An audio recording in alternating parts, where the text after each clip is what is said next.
नमस्कार दोस्तों। साल 2025 के अगस्त माह में पड़ने वाले दूसरे प्रदोष व्रत पर संपूर्ण जानकारी आपको इस वीडियो में मिलेगी, इसलिए इस वीडियो में आप अंत तक बने रहिएगा। दूसरे प्रदोष व्रत पर एक कन्फ्यूजन की स्थिति बनी हुई है।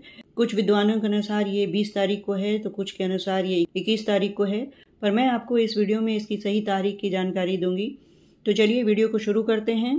साथ ही इस वीडियो में आप प्रदोष व्रत के महत्व, इसकी पूजा विधि और कथा भी सुनेंगे। तो चलिए वीडियो को शुरू करते हैं। प्रदोष व्रत हर महीने के कृष्ण पक्ष और शुक्ल पक्ष की त्रयोदशी तिथि को मनाया जाता है, जैसा कि हम सब जानते हैं। अब अगस्त माह का दूसरा प्रदोष व्रत कृष्ण पक्ष में रखा जाएगा और ऐसी मान्यता है कि प्रदोष व्रत करने से व्यक्ति की सारी इच्छाएं पूरी होती हैं। साथ ही भगवान शिव और माता पार्वती की विशेष कृपा व्यक्ति पर बनी रहती है। शिव पुराण में भी प्रदोष व्रत की महिमा कही गई है। तो आइए सही और सटीक तरीके से जानते हैं कि अगस्त महीने का दूसरा प्रदोष व्रत कब रखा जाएगा। लेकिन इससे पहले अगर आप मेरे चैनल पर नए हैं तो मेरे चैनल को सब्सक्राइब जरूर करें, ताकि इसी तरह के व्रत और त्योहारों की सही और सटीक जानकारी के लिए समय समय पर आपको नोटिफिकेशन मिल सके। 20 तारीख को दोपहर में 1:59 पर त्रयोदशी तिथि का आरंभ होगा और अगले दिन 21 तारीख को दोपहर में 12:45 तक रहेगी। शास्त्रों के अनुसार प्रदोष व्रत उस दिन किया जाता है जब त्रयोदशी तिथि शाम के समय लग रही है। इस बार प्रदोष व्रत के दिन सिद्धि योग, पुनः वसु नक्षत्र और गौरी योग का बेहद ही शुभ संयोग बन रहा है। इस बार प्रदोष व्रत करने वाले को वत्स द्वादशी व्रत का भी लाभ मिलेगा। प्रदोष व्रत के महत्व को भी हम जान लेते हैं। शिव पुराण में बताया गया है कि प्रदोष व्रत करने से व्यक्ति को शिवलोक की प्राप्ति होती है। साथ ही वर्तमान में चल रही परेशानियों से छुटकारा भी मिलता है। प्रदोष व्रत का प्रभाव इतना है कि इस व्रत को करने से व्यक्ति की सभी मनोकामनाएं पूरी होती है। साथ ही घर परिवार में सुख शांति बनी रहती है। जिन लोगों को गुप्त शत्रुओं का भय है उन्हें प्रदोष व्रत जरूर करना चाहिए। इसकी पूजा विधि को भी हम समझ लेते हैं। सुबह के समय ब्रह्म मुहूर्त में उठें और उठकर स्वच्छ वस्त्र धारण करें। इसके बाद व्रत का संकल्प लें और घर के मंदिर की अच्छे से साफ सफाई करें।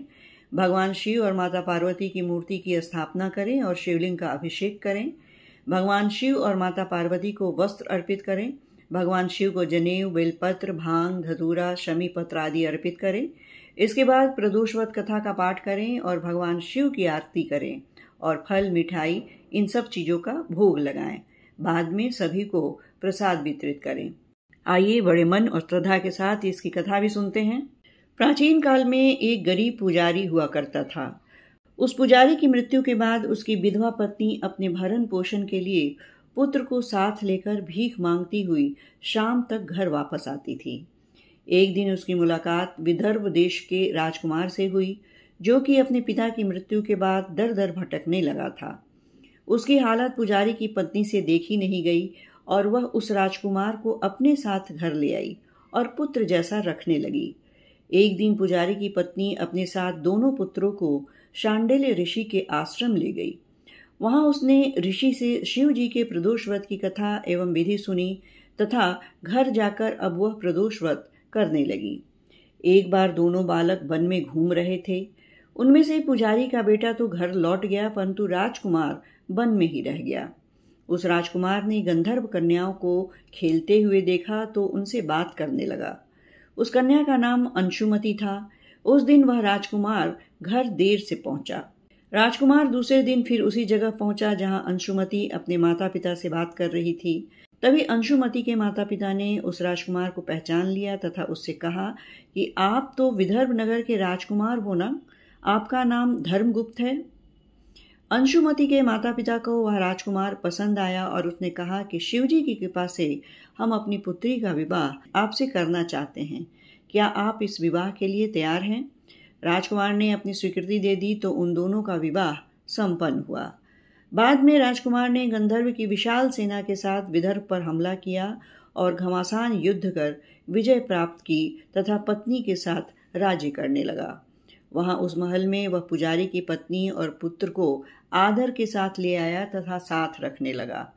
पुजारी की पत्नी तथा पुत्र के सभी दुख और दरिद्रता दूर हो गए और वे सुख से अपना जीवन व्यतीत करने लगे।